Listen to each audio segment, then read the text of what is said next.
Is a kiosk going to stop a criminal? Well, the latest liberal solution to combat skyrocketing retail theft has some scratching their heads. New York City Mayor Eric Adams is rolling out this multi-step plan.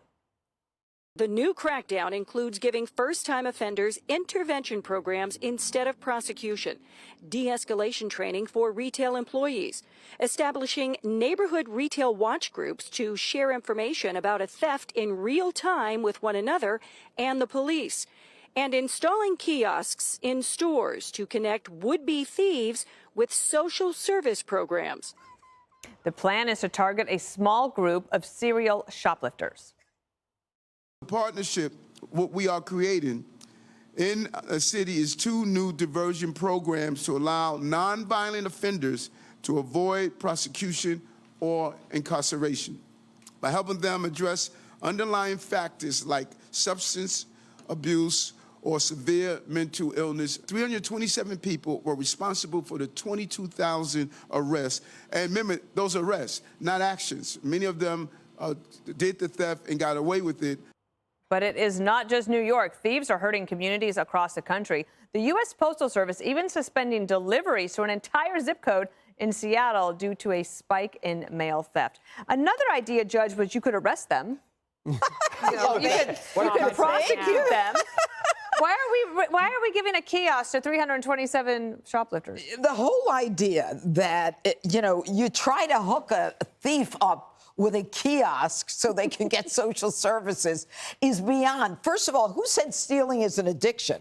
Stealing is a decision that you make because you want money or you want to sell it to somebody else. It isn't because you need food. And if somebody steals for food in a supermarket, I might even look at that as a former DA. But what I'm telling you is that this is nonsense. And the whole idea of neighborhood watch for retail theft. Have you seen some of the retail thefts in these department stores? They come in with crowbars. They break glass cases. They've got cars that are lined up to take them off. They'll run you over. Are you kidding? Don't you dare get involved in anything like that. And they said, well, look, if we hook them up with a kiosk, it's a way they can get food stamps. You really don't think they can get food stamps? Right. And the whole idea is that now the New York City, under this new PROP program, PROP, Precision Repeat Offender Program, they want to keep a list of the most persistent thieves. What are they going to do? Help them like they helped Jordan Neely, who was on another list of the 50 most mentally ill who needed help? I mean, this is all talk, no action, and you're putting civilians in danger, and you're giving the thief an excuse. They're also, when they talk about de-escalation for the employees of these stores, I feel so bad for these employees. What are they supposed to do? I mean, they are the ones who are completely caught in the middle. I don't know if you've been to the CVS by us, but I've been in there twice when someone was trying to steal and the other person was freaking out, yelling at the people behind the pharmacy. He's trying to get drugs, and they're like, we can't give them to you. Sorry, you need a prescription. It's like, I'm in pain. It's like, well, I bet you are, Shaky. But they're already de-escalated because they're completely passive, because they know if they in any way harm a head on the chinny chin, or harm a hair on the chinny chin chin of one of these shoplifters, they're going to get prosecuted. Right. And Alvin Bragg's New York, anyone who defends themselves or defends a store or other shoppers, they are the ones who are going to be in the system. And they're not first-time shoplifters. He just contradicted himself. Right. Said 387 people have been arrested 22,000 times. That's not someone who's going in contemplating, should I get Gillette or Bic? No. Or should I just steal $50,000 worth of things? Well, part of the problem is, Jesse, that they are stealing all of these things and then reselling them online, or taking them to a place where they are sold online. So there's no creativity in the public policy process to figure out, how do you stop that? If you stop that incentive, if they're making money basically on sale, online resales, then there should be a way maybe you could stop that problem. Well, you know who's really making money is whoever got the kiosk contract. That's true. True. And I need a kiosk. Guarantee you the guy's a donor to the Adams campaign. So this comes from an academic ideology that capitalism creates poverty and poverty creates crime. And if criminals just had more welfare, they wouldn't steal. And we had on a serial shoplifter last night who said, if you gave me $100,000 of welfare, I'd take it, and then I'd keep stealing. Exactly. Why? Because I'm feeding my addiction. If you have a drug addiction, you're going to steal whatever you want, whenever you want, and unless you're put in prison and hit rock bottom, That's the only thing that's going to stop you.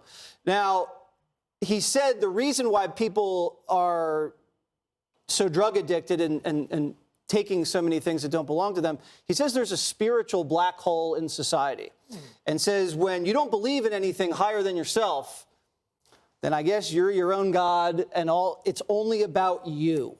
And that's what the problem we have right now in this country. I've never heard you seem so spiritual. Well, I stole the line from someone else. And Geraldo, it does seem like this is another place where you see like Mayor Adams, and not just him, but other Democrats who are trying to figure out a way to deal with all the symptoms, but not the actual illness itself, and not just arresting the 327, because that seems like a common sense thing, or shut down the border. That seems like more common sense than trying to figure out all of these patchwork solutions. Well, I agree with you, and I actually agree with the spiritual Jesse, but I agree with Mayor Adams. I mean, it's clear that a few do most of the damage. But here's the Geraldo plan. I have a plan. First of all, you have to ban masks. Masks have served their purpose. Now they're nothing but a disguise for the crooks. And so hoodies. no masks. And if a store doesn't want to go along with the policy, they don't put the sign up that says no masks. If you have to wear a mask, you don't get served here. The other thing is, I want anything of value, real value, not food, because the judge is absolutely right. You make an exception, I think, for food. I want exploding dye the way they have it in banks on cash. Why not anything of value beyond a certain amount? You open it up and bam, the blue-green neon is on you, and then you can scrub for weeks. And it's not going to come But what up. if it gets on the handbag? Then you can't sell the Chanel. Exactly. But that might be okay. I like this Better idea. that than reselling it on the internet. Yeah. I agree. Interesting. Well, Well, steal black bags. I think that is the takeaway here, Geraldo. Yeah. And no hoodies. No hoodies. no hoodies, no masks. All right. I got in a lot of trouble for this. I know you did. That's why I brought it up. But I agree with you. The judge is stirring up trouble. Hi, everyone. I'm Brian Kilmeade. I want you to do me a favor. I want you to click to subscribe to the Fox News YouTube page. This is the only way that I know for sure that you're not going to miss any great commentary, any great news bites, any great interviews coming your way on Fox. You can get it all here on YouTube. So subscribe right now.